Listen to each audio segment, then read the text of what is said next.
In this week's gospel, we hear the parable of the prodigal son. One of the powerful themes in this parable is relationship. Sometimes the people closest to us are the ones that can wound and hurt us the most.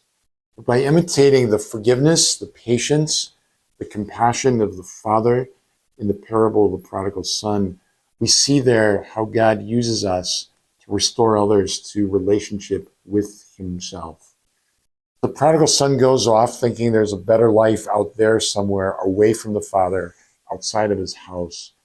And after he dissipates all of his money in wasteful and sinful living, he finds himself amongst the lowest of the low. He's feeding pigs on a farm.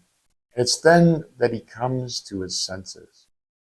I can't help but think that in that moment he remembered the smell of his mother's cooking, or how he would play on the hill behind their house when he was a child, or the summer that he was really ill and his father took care of him. But those memories of home compelled him to get up and to return home.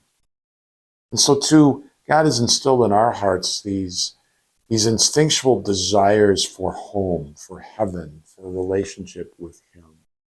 And when we come to our senses and realize that any life apart from God is really simply an exercise in futility, we get up and we return home.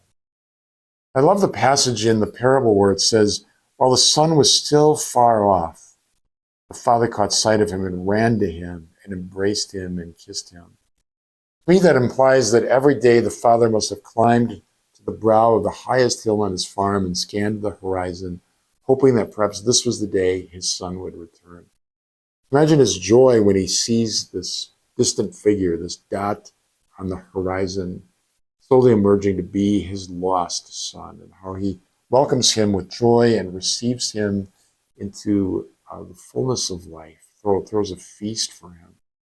Isn't that what happens every time a soul repents and turns to God, abandons a life of sin and comes home? We see in the first reading that when the Israelites enter the promised land, the manna ceases, because now they can eat the produce of the land to which they have been journeying. So the promised land for us is always a symbol of heaven. We don't have to wait until the end of our life to already taste the fruit of the promised land. We have the Eucharist, the manna from heaven, that already allows us to digest the great secret of the resurrection, as St. John Paul II put it. So the third movement of the Walk with One initiative is, how do we nurture a relationship with the person that we've identified and now have been praying for?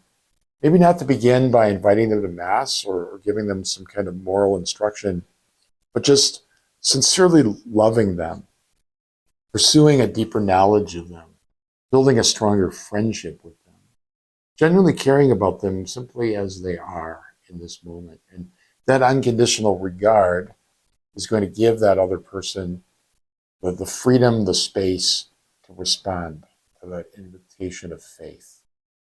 So like the father and the prodigal son, we patiently await perhaps the return of people in our lives, both to relationship with God and with ourselves.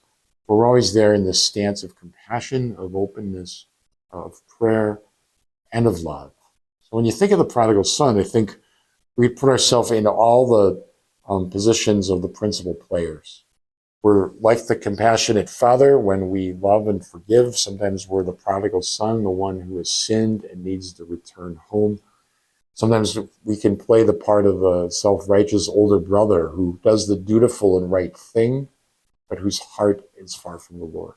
But we know in the end, the Lord wants to transform us so that we become icons of the Father, for the one who mediates to others of the mercy and compassion of Christ.